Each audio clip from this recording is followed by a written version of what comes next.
Inside ADX Florence, what inmates experience every day.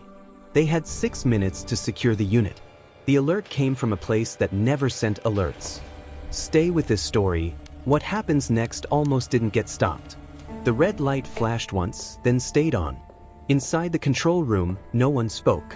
ADX Florence did not run on panic. It ran on routine. Every movement, every meal, every door followed a schedule measured in seconds. When something broke that rhythm, it meant one thing: control was slipping. The warning wasn't loud.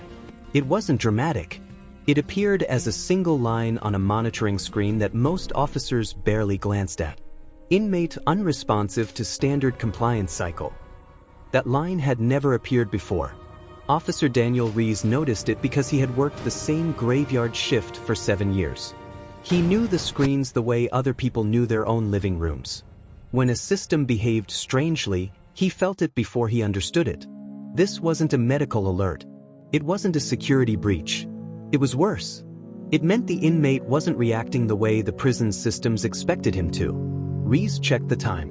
4:37 a.m. At ADX Florence, mornings began before sunrise. Meals were delivered through steel slots. Lights came on at precise intervals. Inmates were expected to follow commands without conversation, without delay. Non-compliance was rare. Silent non-compliance was almost unheard of. Rees zoomed in on the cell number. The inmate was designated D Block, cell 214. That cell belonged to one of the quietest men in the prison. No write-ups, no incidents, no reputation. The kind of inmate officers often forgot existed. Rees pulled up the behavioral log. Everything looked normal. The system showed the inmate had accepted his meal tray at 4:15 a.m. The door sensor confirmed it. The weight sensor in the slot confirmed it. But the tray hadn't moved since. That wasn't a violation. It was an anomaly. At ADX Florence, inmates were conditioned to eat on schedule. Delays were unusual. Refusals were logged immediately. But here, the system showed acceptance without consumption. Rees frowned. He ran a secondary check, body movement tracking. The thermal overlay showed heat, steady and contained. The inmate was alive, breathing, conscious, but not moving. Rees leaned closer to the screen. The man was seated at the concrete desk, tray in front of him, hands resting flat on either side. His posture hadn't changed in over 20 minutes. That was impossible. ADX Florence was designed to eliminate unpredictability. Inmates paced, shifted, adjusted. Even the most disciplined ones showed micro-movements. This man hadn't. Rees flagged the cell for manual review. The system responded with a delay. That alone was alarming. At ADX Florence, delays meant one of two things: maintenance or human override. Rees checked the override log. There was an entry. It didn't make sense. The override wasn't recent. It was dated 3 weeks earlier. It authorized a change in monitoring thresholds for cell 214. Not raised, not lowered, removed. The cell was still visible, still monitored, but one layer of behavioral alerting had been quietly disabled. Rees swallowed. Overrides like that required multiple approvals. They weren't accidents. They weren't routine. And they were never done without documentation. He opened the approval trail. It stopped halfway. 2 signatures were there. The third was missing. That wasn't just a paperwork error. That was a violation of protocol so serious it could end careers. Rees radioed his supervisor. No response. He tried again. Still nothing.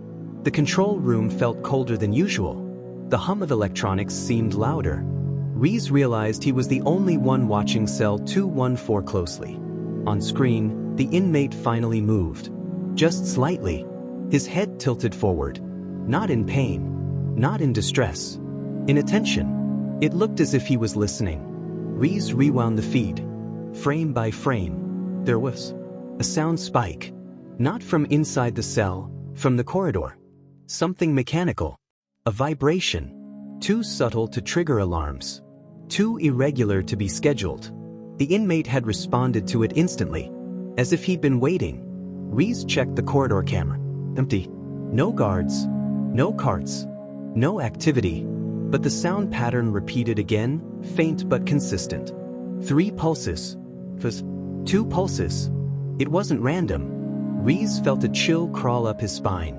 ADX Florence inmates weren't supposed to communicate. The design made it nearly impossible. Thick concrete walls. Isolated cells. No shared spaces. Yet here was a man reacting to something the system couldn't classify. Rees checked adjacent cells. Nothing. He expanded the search. 3 cells down, another inmate shifted at the exact same moment. Rees's heart rate spiked. He overlaid the timelines. The movements lined up perfectly. This wasn't coincidence. This was coordination. Rees initiated a silent security scan, the kind reserved for potential disturbances that hadn't yet become incidents. The system hesitated again before responding. That delay was getting longer. The scan came back clean. Too clean. No alerts. No flags. No deviations. Except the ones Rees was seeing. He stood up. Protocol said he should wait for authorization before escalating. Protocol also said ADX Florence relied on systems, not instincts. But Rees trusted his instincts more than a system that had just lied to him. He pulled the archival data. Cell 214's inmate had been transferred to ADX Florence under exceptional classification. The file was heavily redacted. Most personal details were locked behind restricted clearance. But one note stood out. Behavioral influence risk, monitors social adaptation. Rees read it twice. ADX Florence didn't monitor social adaptation. There was no social environment to adapt to. Unless someone had found a way around that. Rees checked the meal delivery logs. The inmate's tray had been delivered by a standard automated system. No irregularities. But the tray barcode had been scanned twice. That wasn't possible. Unless it had been removed and reinserted. Rees felt a knot tighten in his chest. He magnified the feed. The inmate's eyes were open now. Focused. Not confused. Not surprised. Aware. Rees realized something unsettling. This inmate wasn't unresponsive. He was waiting. Waiting for something to complete. Rees finally reached his supervisor. When he explained what he was seeing, there was a long silence on the line. Then one sentence. Don't document this yet. Rees froze. That's not procedure, he said. I know, the supervisor replied. Just hold. Hold meant delay. Delay meant risk. Rees looked back at the screen. The inmate pushed the tray forward. Exactly 1 inch. That movement triggered a dormant sensor. The system reacted instantly. Alarms began to populate the screen. Not in the inmate's cell. Across the unit. Multiple cells. Multiple timestamps. All synchronized. Rees stared as the realization hit him. This wasn't a single anomaly. It was a pattern. One that had been building quietly, invisibly, inside the most secure prison in America. And no one had been watching closely enough to see it. He opened the system logs again. This time, he went deeper. Past active data. Past archived reports. Into suppressed entries. What he found made his breath catch. A series of small changes. Thresholds adjusted. Alerts muted. Behavioral flags removed. All tied to the same approval chain. All incomplete. All leading back to cell 214. The inmate wasn't the problem. The system had been altered around him. Rees leaned back in his chair, pulse pounding. Whatever was happening inside ADX Florence wasn't spontaneous. It was designed, and it had been hidden in plain sight. He reached for the incident report form, then hesitated, because if the logs were wrong, or worse, manipulated, then reporting it might trigger something irreversible. The inmate in cell 214 looked directly into the camera. For the first time since the feed began, he smiled. Not wide, not threatening, just enough to be unmistakable. Rees felt the room close in around him. He finally understood the warning, and why it had been ignored. But when they checked the logs, everything changed. They chose silence over speed. That decision would cost them hours. By the time the supervisor arrived in the control room, the alerts had already stopped. The screens returned to their usual calm, green indicators, steady feeds, Perfect order. To anyone walking in cold, nothing looked wrong. That was the first mistake. Officer Rees replayed the footage anyway. He slowed it down, marked the synchronized movements, highlighted the suppressed alerts. He spoke carefully, choosing his words like evidence. "This isn't random," he said. "The system reacted because it was supposed to. Someone disabled part of it." The supervisor watched without interrupting. Then he shook his head. "You're seeing patterns because you're tired," he said. "ADX doesn't miss this many failures without triggering a lockdown." Rees didn't argue. He knew the rule here. The prison trusted its systems more than its people. And the system said everything was fine. The supervisor ordered a soft reset of the monitoring software. No report. No escalation. No notification to central administration. "Let's not create a problem that isn't there," he said. That was the second mistake. When the reset completed, the suppressed alerts were gone. Not resolved. Gone. Rees felt something cold settle in his stomach. The logs now showed a clean timeline. No anomalies, no overrides, no irregular movements. The system had rewritten its own memory. Rees asked the question that no one wanted to answer. Who authorized the reset? The supervisor didn't respond. Instead, he redirected attention to routine checks. Meal confirmations. Door seals. Camera uptime. Everything passed. Cell 214 showed compliance. The inmate sat calmly, tray now empty, posture unchanged. But Rees couldn't stop watching him. At 6:12 a.m., something subtle happened again. Not an alarm. Not a movement. A delay. The inmate's cell light came on 3 seconds late. 3 seconds meant nothing to most people. At ADX Florence, it meant the system hesitated. Rees marked it. At 6:19 a.m., another delay, this time in the ventilation cycle.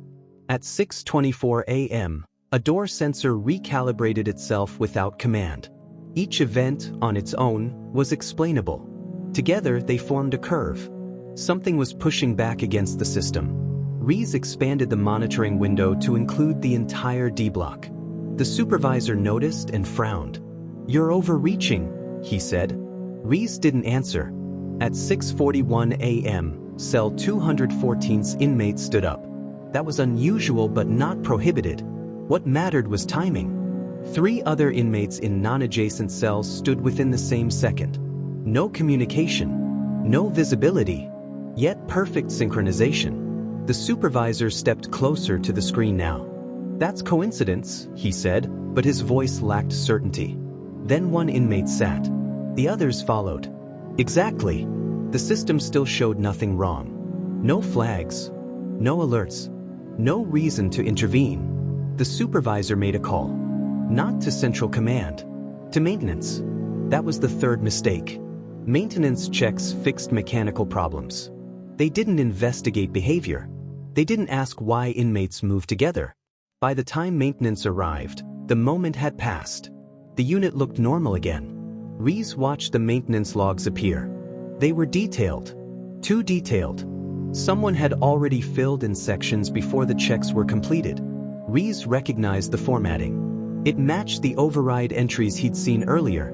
The same approval chain. Someone inside the system wasn't just hiding errors. They were preparing explanations in advance. Rees finally documented everything privately: screenshots, timestamps, overlays, saving copies outside the main network. It was against protocol, but so was erasing alerts. At 8:03 a.m., Central Administration requested a routine status update. The supervisor responded with a single sentence. Unit operating within normal parameters. That sentence would be referenced later as proof. At 9:17 a.m., an inmate in a different block failed to respond to a meal delivery. The alert fired instantly. That inmate was flagged, documented, and addressed within minutes. Rees stared at the contrast. The system worked perfectly, except where it mattered. He cross-referenced the inmate. Transferred from the same region. Arrived within the same 6-week window. Classified under similar restrictions. Rees pulled the transfer logs. One entry was missing. Not redacted. Missing. There was a gap in the inmate count. The numbers jumped by 1, then jumped back, as if someone had existed and been removed, on paper only. Rees felt his pulse spike.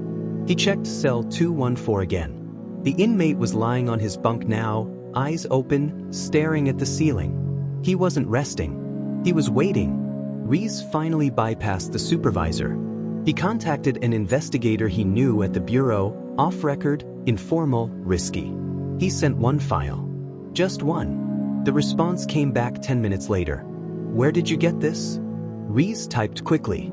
"From inside. Something's wrong." The reply took longer this time.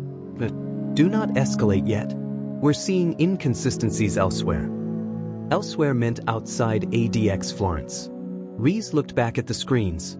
For the first time since his shift began, he felt certain of one thing. This wasn't an isolated incident. This was a system-wide blind spot. And someone had learned how to live inside it. At 11:42 a.m., the inmate in cell 214 pressed his hand flat against the wall. Not hard. Just enough to make contact. 3 seconds later, another inmate did the same. Then another. Rees watched as the pattern spread. Not fast. Carefully. Deliberately. No alarms sounded. No alerts fired. The system recorded nothing. The supervisor finally spoke, his voice low. "Shut down the feeds." Rees turned to him. "That violates." Now. The screens went dark. For 12 seconds. When they came back, everything looked normal again. Too normal. Rees realized what the mistake truly was. They hadn't failed to stop something dangerous. They had failed to see it because it didn't look dangerous at all. It looked controlled. And whoever was behind it understood ADX Florence better than the people running it. As Rees stared at cell 214 one last time before his shift ended, he noticed something he hadn't before. A mark on the concrete wall. Faint. Intentional. A signal placed where cameras wouldn't flag it. Proof that the system's silence wasn't accidental. It was being used. And the cost of ignoring that truth was about to become clear. The lockdown came too late. By the time Central Administration authorized a full review, the system had already corrected itself, at least on paper. Logs aligned. Timelines matched. Alerts appeared exactly where policy said they should. Everything was clean. Too clean. The investigator arrived just after noon. No announcement. No escort. She moved through ADX Florence like someone who already knew where the blind spots were. Her badge cleared doors without hesitation. She asked for one thing first. All raw data. No filters. The supervisor hesitated. The system hesitated too. For the first time that day, something resisted. It took 46 seconds to comply. That delay told her everything. She didn't look at the inmates. She didn't look at the cells. She went straight to the back end, where data lived before it was made acceptable. What she found wasn't a breach. It was worse. The system had been following instructions. Perfectly. Someone had introduced a rule set months earlier, small adjustments buried inside maintenance updates and compliance patches. Individually harmless. Collectively powerful. The rule set taught the system to deprioritize certain patterns. Not behaviors. Timing. Repetition. Synchronization below alert thresholds. It wasn't hiding activity. It was redefining what activity meant. The investigator traced the origin of the changes. Not to one person. Not to one terminal. To a process. A protocol designed to reduce false positives. Approved after a budget review. Signed off without scrutiny.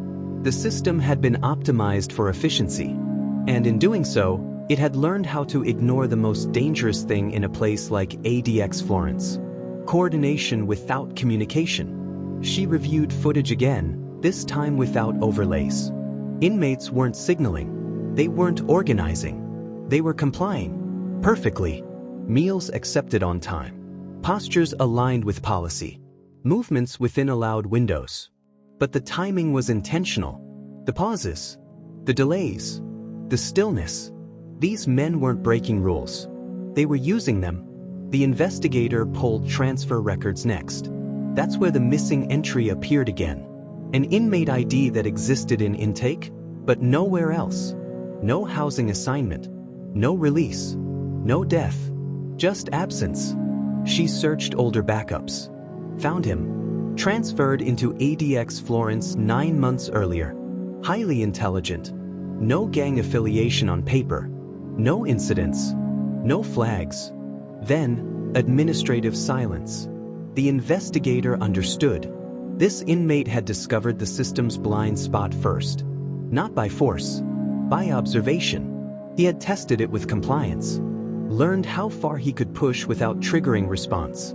Then taught others, not with words, but with timing. That was the hidden motive.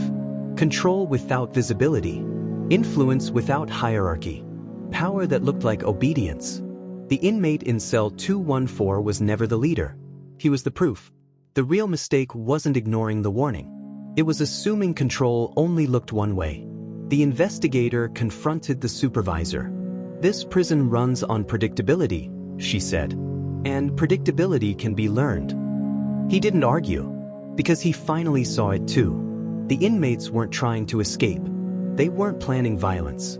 They were testing how invisible they could become. How much space they could claim without anyone noticing. How many decisions they could influence by doing nothing at all. The system had taught them how. Central administration ordered immediate changes. New thresholds. New alerts. New definitions of coordination. But systems don't forget instantly. And people adapt faster than code. As the investigator prepared to leave, she watched the monitors one last time. Cell 214. The inmate sat calmly, waiting. Not because he was trapped, but because he understood something the institution was only beginning to accept. Control doesn't always announce itself. Sometimes it hides inside routine. Sometimes it looks like compliance. And sometimes, by the time you realize the rules no longer reflect reality, it's already happened. This could happen again. If this story shook you, the next one will be worse.